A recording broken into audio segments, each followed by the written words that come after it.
was. Now, you lose.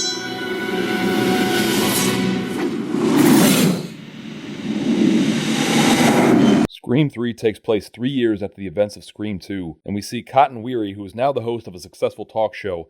And, Cotton, what the hell are you doing in the first 15 minutes of a Scream movie, buddy? That is the literal worst part of the movie to be in. And Cotton being super famous now is the most American thing ever. First you triple bag the absolute horror show known as Maureen Prescott, get framed for her murder, and then kill the real murderer's mom. I mean, it's the American dream. And actually, I'm pretty sure Jerry Springer started the same way, except the abomination he stuck his ding-dong in was named Ruth. Cotton is contacted by Ghostface, who demands to know the whereabouts of Sidney Prescott, and Ghostface says that he's right outside of Cotton's girlfriend's house. She's very pretty, Cotton. A step up from Maureen Prescott. Man, Cotton is never going to live down dirt dogging that slutty ape creature known as Maureen. When Cotton refuses to cooperate, Ghostface breaks into his home and attacks his girlfriend Christine while using Cotton's voice. Stop the game! What are you talking about?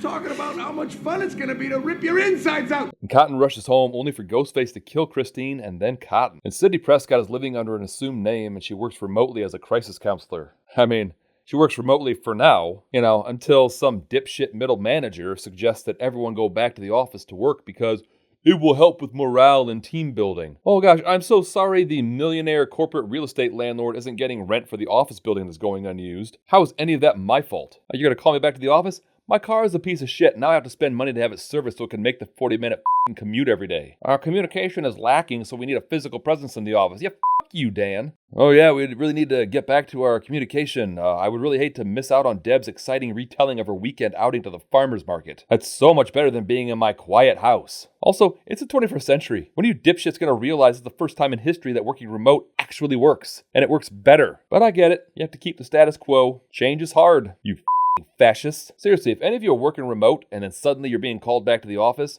you can tell them to go themselves and tell them Distracted Nerd said so. And when they say, what's a distracted nerd? I don't know. Maybe show them the Halloween breakdowns? Those are pretty good. Sidney learns of Cotton's murder from a news report, and we find out he just finished filming a cameo for the new movie Stab 3, Return to Woodsboro. And now the original Stab was based off of the original murders, and Stab 2 was based off the Windsor College murders, and now Stab 3 is based off the most horrifying thing imaginable, the imagination of Hollywood writers. The director of Stab 3 is Roman Bridger, and he's worried that the film is going to be shut down. And Dewey's a technical advisor on the film, and the actors for Stab 3 are talking about being out of a job. And now, here's where this series gets confusing. So in Scream 2, the actors in Stab were played by those real-life actors. So Tori Spelling was playing Sidney, and Heather Graham was playing Casey Becker. But the actors playing the characters in Stab 3 are themselves now fictional actors in the Scream universe. And if you're going to hire washed-up actors to take part in Stab 3, then why not just have it be Jenny McCarthy? And this is not Parker Posey. This is Jennifer Jo Lee, who plays Gale Weathers. And to make things even weirder, Jay and Silent Bob make an appearance visiting the Sunrise Studio lot. But to go even farther with that, in Jay and Silent Bob Strikes Back, which was released the following year, Jay and Silent Bob go to Miramax Studios and wander onto the set of the new Scream movie. And we know it's not Stab because it's being directed by Wes Craven. So Jay and Silent Bob are able to travel between universes and nobody talks about it. Detective Mark Kincaid tells Gale Weathers that Cotton has been murdered and that the killer left behind a picture of young Maureen Prescott. And man, you can already see that the world was not going to be kind to Maureen. You get a real glimpse of what kind of ass-eyed strumpet she would soon become. The next day at the set, hold on, they said Cotton just had a cameo. Why is this picture on the production sign? And so Jenny McCarthy, who plays Sarah Darling, who was playing Candy in Stab 3, shows up for work. And Roman calls to say that he's running late. Then it's revealed that it's actually Ghostface using a voice changer, and he says that he's going to kill her. She goes to hide and security shows up. Mr. Bridger?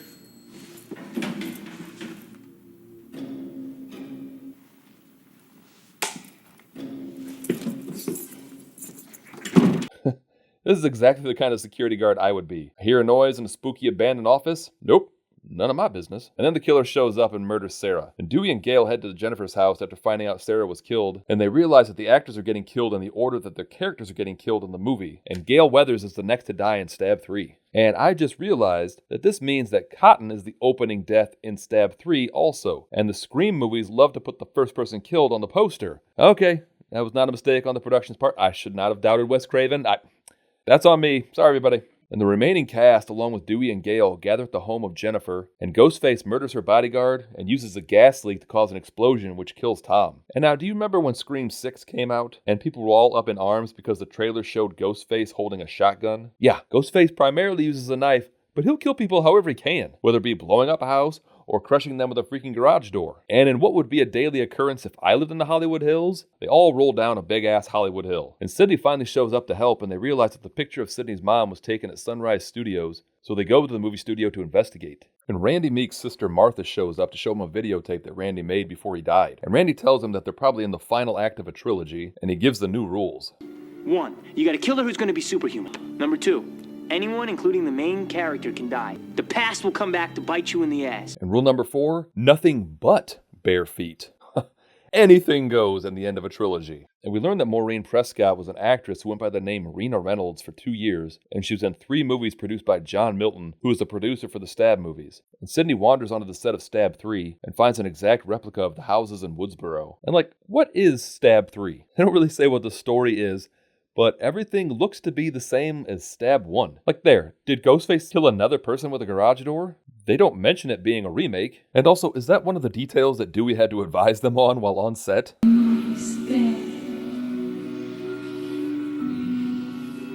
I lied, Sidney. I can't protect you at all. That woman was a slutbag whore who flashed her shit all over town like she was Sharon Stone. Because let's face it, Sidney, your mother was no Sharon Stone. Whoa, Stu, not cool. There's no way to talk about someone's mother. Also, do they have a scene in Stab 3 showing Sidney's mother's murder again? Seriously, what is this movie? So Dewey, Gale, and the remaining cast members meet at Milton's house for Roman's birthday party. They all get separated, and Gale discovers Roman's body in the basement, and she finds the ghost changer that Ghostface uses. Dewey's got our voices. And they should have marketed a voice changer to sell in stores like they did with the Talk Boy from Home Alone 2. And just like the Talk Boy, it wouldn't be able to do any of the cool things shown in the movie. It would say, oh, you can sound like anybody. It would have a weird ghost voice, a robot voice, and that one that just sounds like this. And it would be the worst Christmas present you ever got. Man, I wish I still had a Talk Boy. Ghostface then kills the rest of the cast and taunts Sidney into going to the mansion to save Gale and Dewey. Sidney shows up and shoots Ghostface 5 times in the chest, but when she turns her back on him, he disappears.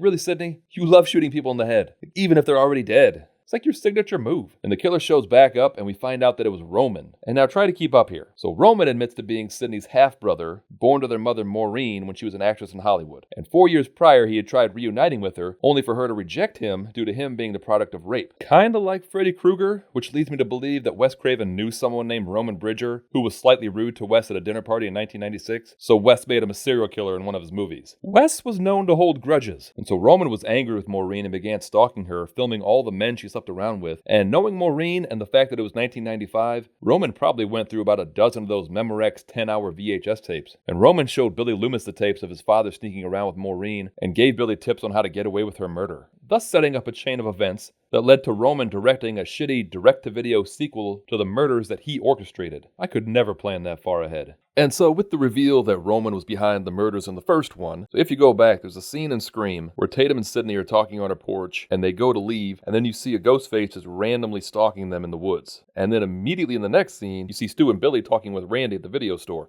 Now, granted, you don't know how much time has passed between all this, but think about this. So there's a ghost face with Tatum and Sidney, then it cuts to the video store. Okay, fine, let's say some time passed. So let's say, for instance, it was Stu in the woods watching them. They leave, he races to the video store, meets up with Billy, and messes with Randy. All right? Then in the very next scene, and we see that Tatum and Sidney left their house to go to the grocery store. And now, there's also a ghost face in the grocery store stalking them. So, do you really think that, let's say Stu, got in the costume for no reason, saw them leave, left to go to the video store, left the video store to go back to where Sidney and Tatum ended up, where he probably wouldn't even have known, just to stalk them in a store and not do anything? But yeah, so I believe that that is Roman. Now, do I think that this was planned from the start? I don't know. I mean, it's Wes Craven. He's not just going to cheat when it comes to editing. So, you know what? I'm going to give him the benefit of the doubt. I'm going to say this was planned from the start, and it was Wes's idea. Who bravely faced down the psychopath and killed her with her own knife. You're going to pay for the life you stole from me, Sid. For the mother, and for the family, and for the stardom, and goddamn it, everything you had that should have been mine! And so Roman continues his insane rant, and Sidney eventually stabs him in the chest.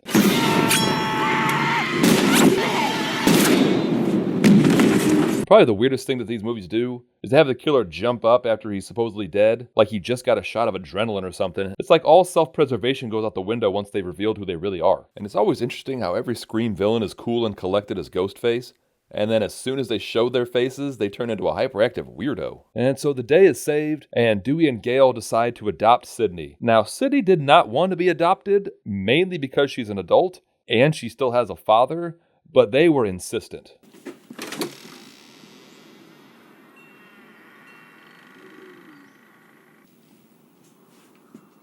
I mean, Sidney, that's great that you're not afraid anymore, but you live in the country. You're gonna let bugs in. And so now in these movies, the killer is always someone who at least has a speaking part. I would like to make a Scream movie and have the killer just be Bill. Like no one has seen him up to that point, and he has nothing to do with anything. He's just Bill. He'd be like, "Surprise, Sidney." And he takes off his mask and she's like, "Who the hell are you?" And he's like, "I'm Bill. I'm in pharmaceutical sales." And like the whole time, you've just been dropping really obvious hints about every character possibly being the killer. Oh man, people would be so mad. I would get death threats. But you would never see it coming. And like I said, I've mentioned the rumor before that Freddy Krueger is named after someone Wes Craven knew. And I always wondered what the hell that dude did to piss Wes off. But now check this out. Scream 3 is written by Aaron Krueger. And if Aaron was on some kind of revenge mission, we need to know about this. And if I knew how to do any kind of research, I'd get to the bottom of it. But I got nothing.